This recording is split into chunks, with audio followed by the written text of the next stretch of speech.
Continuing on, the rest of part two's theme analysis, individuality versus conformity. Um,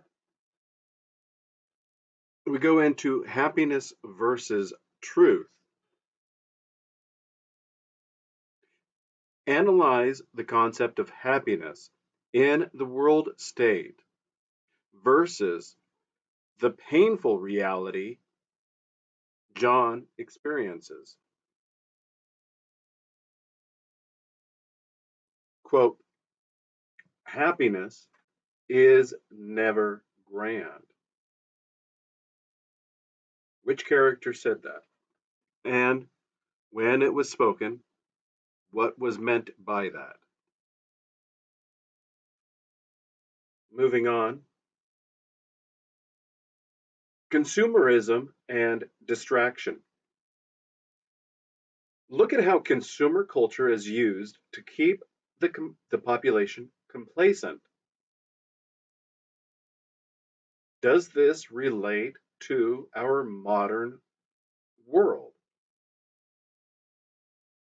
How often do you see on the news or online either people posting about or reports about having stood in line for the release of this gadget or tickets to an event? Everyone's favorite, Black Friday. Be willing to think beyond the immediate gratification. What is it somebody has stood in line for? Whether it's a hot dog at the hockey game or boarding a plane.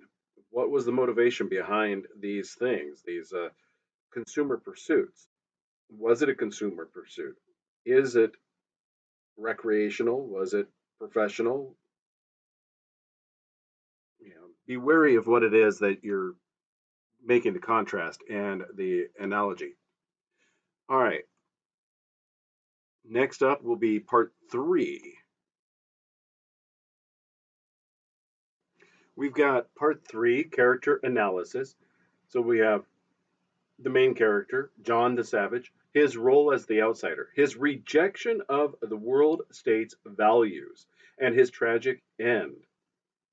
Discuss his internal conflict regarding morality, love, and freedom. Bernard Marx, his initial rebellion and subsequent conformity. Explore his personal dissatisfaction and how it mirrors or differs from John's.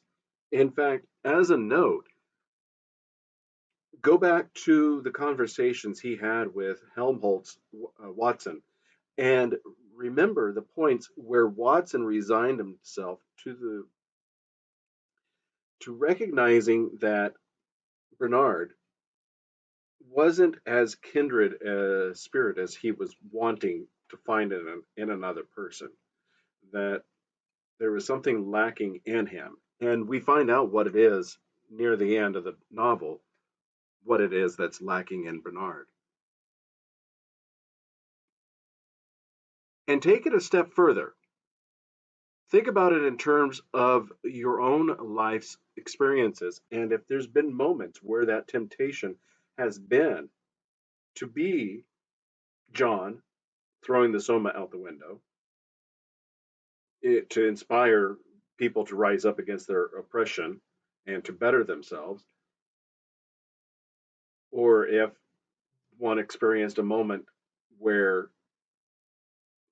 they wanted to just blend in with the wall, such as Bernard, to the point of trying to pretend he was on the side of the responding law enforcement, or as Helmholtz, who sees the excitement and joins in. You know, a lot of people in their lives have had a moment where they've been one of those three, and you know, write down notes about what it is you've felt in those moments of being one of those three characters, and which one you prefer, and what you would want to do to emulate that in the future. I I saw this. There's a guy on YouTube called Darren Brown. He's comes off a bit pretentious, but he did a mirror exercise with an individual who felt he was inadequate in how he could respond to situations in life. He had him sit at a table opposite a man who had been in a moment of rapid response. So what had happened, Darren instructed him to mirror every movement the media dubbed hero made, and then they staged an event where a purse snatching occurred, but supposedly the subject wasn't aware of it being, staged, blah blah blah.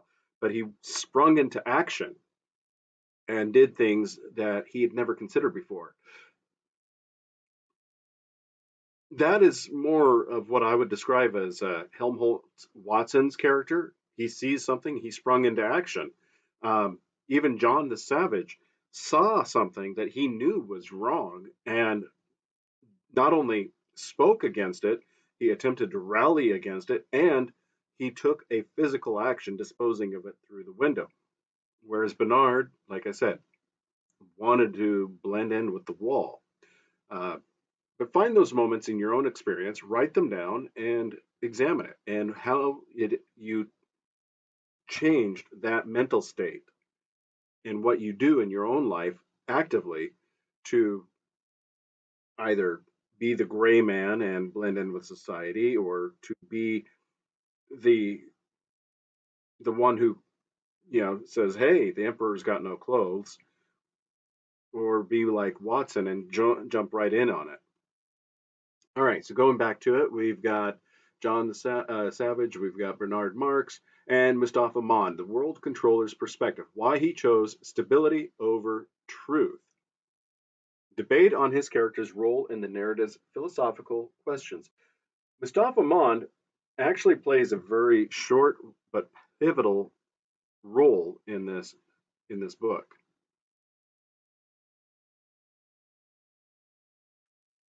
He's only briefly introduced near the beginning when Tomakin's taking the initiates, the new hires or whatever, around, and he joins in and offers essentially for the reader the inside baseball scoop as to what the purpose was for the society for keeping society moving and how it was done and who did what and all of that.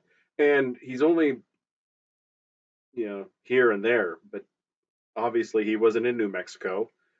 He wasn't at the recreational events, and he didn't reappear heavily until the end of the novel to essentially debate morality with John about, yeah, I know it's messed up, but it works, and you don't fix what's not broken.